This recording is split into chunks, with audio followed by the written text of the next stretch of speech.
반갑습니다. 송지준입니다. 오늘 저는 김경수 지사에 대한 이야기를 좀 해보고자 합니다. 가장 최근에 김경수 지사에 대한 항소심 공판이 열렸는데요. 그 일자 그대로 이번 공판에서 김경수 지사는 자신과 드루킹 사이의 관계를 계속해가지고 부인했습니다. 현재 지금 여러분도 잘 아시는 것처럼 드루킹은 이미 실형이 선고가 되어 있는 상태 아닙니까? 이 킹크랩이라고 하는 프로그램을 통해가지고 여론 조작을 했다라고 하는 혐의가 인정이 돼서 실형을 살고 있는 상태입니다. 이런 상황 속에서 김경수 지사가 보여주고 있는 모습은 아무래도 우리가 배신이다 라고 표현할 수밖에 없을 것 같습니다. 이날 또 관전 포인트가 됐던 것은 재판부가 과연 김경수 지사한테 어떤 입장을 보일까 라는 것이었는데요. 그도 그럴 것이 계속된 공판에서 재판부가 약간 좀 김경수 지사 쪽으로 치우쳐져 있는 듯한 그런 모양새를 보여오지 않았습니까? 가장 최근의 공판에서는 또 재판부가 검찰에게 수십만 개에 달하는 그 댓글들을 갖다가 다 그냥 조사를 해라, 이런 조금 현실성에 떨어지는 요구까지도 했었죠. 그런데 어떻게 된 것인지 이번 공판에서는 굉장히 좀 재판부가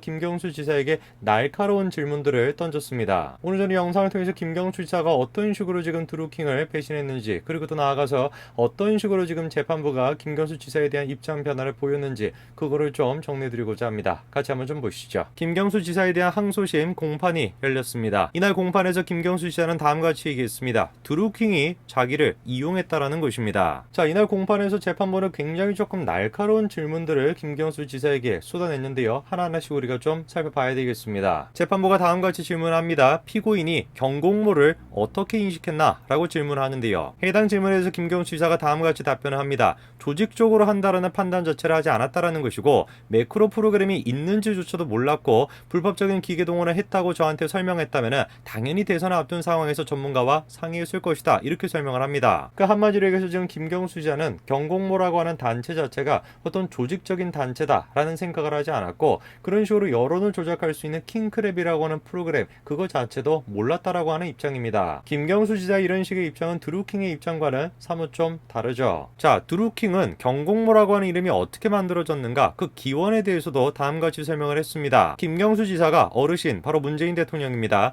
어르신께서 경공모라고 하는 발음을 어렵게 생각을 하니까 명칭을 발음이 쉽도록 해보라 라고 했다라는 것입니다. 이 이야기를 듣고 문재인 대통령에게 경공모를 경인선으로 소개를 해달라고 했다라는 것이죠. 드루킹은 지금 뭐라고 설명을 하는 겁니까? 경공모라고 하는 그 단체가 경인선이라고 하는 단체로 이름을 바꿨다라는 것이에요. 이유가 뭐라는 것입니까? 문재인 대통령이 경공모라고 하는 단체가 발음하기가 어렵다라고 했기 때문에. 이 이야기를 통해서 우리가 알 수 있는 것이 뭐겠습니까? 당시 이제 경공모, 경인선 이런 식의 단체가 그냥 단순한 무슨 동아리 같은 단체가 아니었다라는 것이에요. 굉장히 조직적으로 움직였다라는 거 아니겠습니까? 김경수 지사뿐만 아니라 당시 이제 문재인 후보까지 연관이 되어 있을 정도로 굉장히 이게 조직적인 단체였다라는 걸 알 수 있겠죠. 자, 그리고 또 뭐라고 얘기를 합니까? 경인선은 원래 경공모 인터넷 선풀 운동단이라고 하는 그 경공모 하부 조직이었다라는 것입니다. 이미 경인선이라는 게 뭐였다라는 겁니까? 경공모의 하부 조직 가운데 하나였다라는 것입니다. 그리고 그 경인선의 기본적인 역할은 뭐였다라는 겁니까?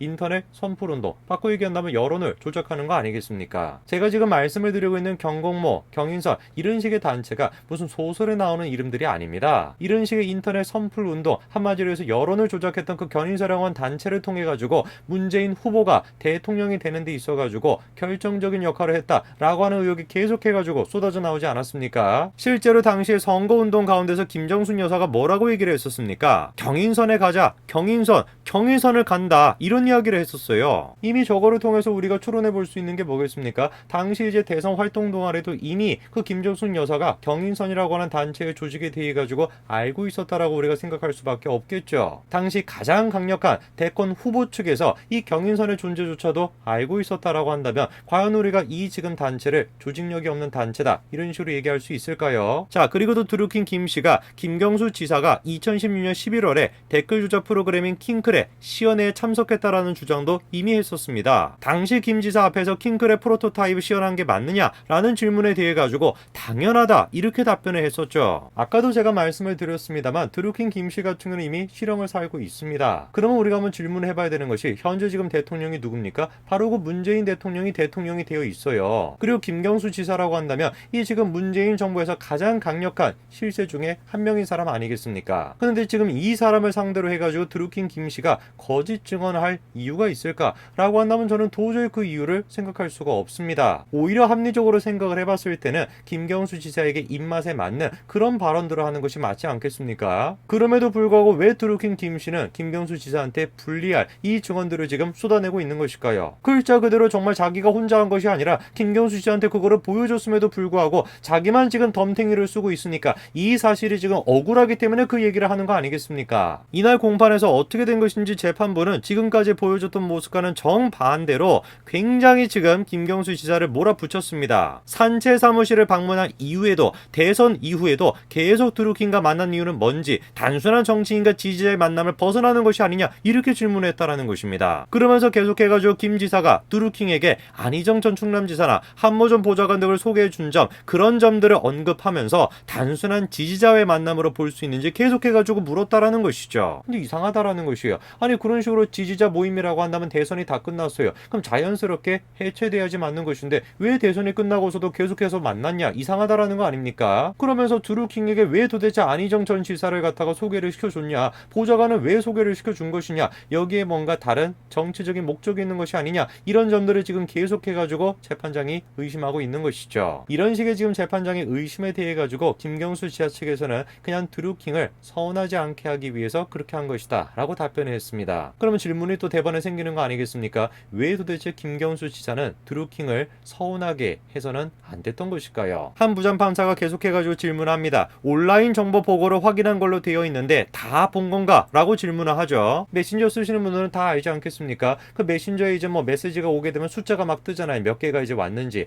그리고 그거를 클릭을 하게 되면 메시지가 확인됐다고 하면서 다 숫자가 지워지지 않습니까? 그 재판장이 그래서 질문하는 것이에요. 그런 식의 온라인 보고를 확인한 걸로 되어 있는데 그거 다 본 거냐? 이렇게 질문을 한 거죠. 그랬더니만 김경수 지사가 다음같이 답변합니다. 대변인까지 맡아서 기자 연락받고 응대만 해도 하루 종일 벅찼지만 계속 보지 않고 쌓아두게 되면 보낸 분들이 서운해한다라는 것이에요. 그럼 왜 도대체 대화창의 내용도 확인을 안 할 거면서 대화창을 들어갔냐? 이유가 뭐라는 거예요? 서운해할까봐. 아니 김경수 씨는 뭐 이렇게 서운해하는 거에 대해서 강박관념을 갖고 계시는지 모르겠어요. 뭐 해도 서운해할까봐, 뭐 해도 서운해할까봐 어떻게 이렇게 서운해할 것이 많아가지고 두려워가지고 어떻게 살겠습니까 도대체? 문재인 대통령의 가장 총애를 받았던 사람 중에 한 명 아닙니까? 그리고 문재인 대통령은 당시에 가장 강력한 대권 후보 중에 한 명이었습니다. 그런 지금 김경수 지사가 당시에 김경수 씨가 도대체 뭐가 아쉬울 게 있어가지고 뭐가 도대체 아쉬울 게 있어가지고 그 드루킹이라고 한 사람을 그냥 단순한 일반인을 갖다가 서운해할까봐 두려워하냐 이게 도대체 저는 이해가 안 된다라는 것이에요. 자 그리고 또 한 부장판사가 텔레그램 대화방을 삭제한 거에 대해서 질문을 하죠.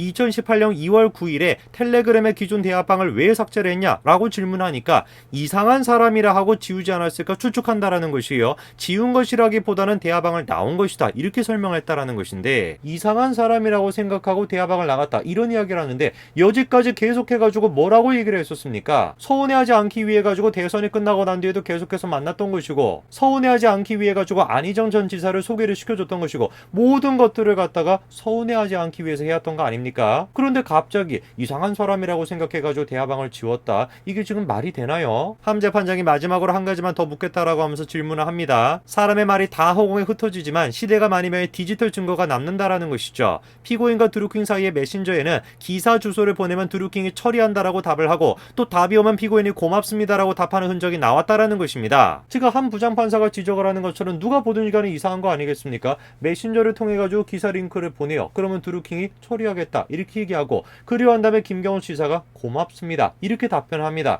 이거는 누가 보든지 간에 김경수 지사가 드루킹이 이런 식으로 작업을 한다라는 거 킹크랩이라고 하는 프로그램을 통해 가지고 작업을 한다라는 사실을 인지하고 있었다라는 걸 보여주는 거 아니겠습니까? 한 부장판사의 예리한 이런 지적에 대해 가지고 김경수 지사가 뭐라고 반박을 할까요? 설마 이것도 마찬가지로 서운해할까봐 그랬다라고 답변하지는 않으시겠죠. 놀랍게도 근데 그런 식으로 답변을 하십니다. 드루킹이 자신과 조직의 이익을 위해 자신을 활용했다라는 생각이 들어가지고 불편하기도 하다라고 토로를 하면서 읽었다라는 표시를 하는 것이 저의 최선의 성이라고 생각했다라는 것이죠. 그 사실상 지금 시간이 지나면 지날수록 마찬가지로 김경수 지사에게 굉장히 지금 불리하게 흘러가고 있는 거 아니겠습니까? 물론 우리가 2심 항소심에서 어떤 결과가 나올지 어떤 지금 선고 결과가 나올지에 대해 가지고 예상할 수는 없겠습니다만 분명히 얘기할 수 있는 것은 문재인 대통령이나 김경수 지사가 생각을 하는 것처럼 이 사건 자체가 그렇게 쉽게 진행될 것 같지는 않다라는 것이죠. 글쎄요, 문재인 대통령 쪽에서는 자신의 적통이라고 할 수 있는 김경수 지사의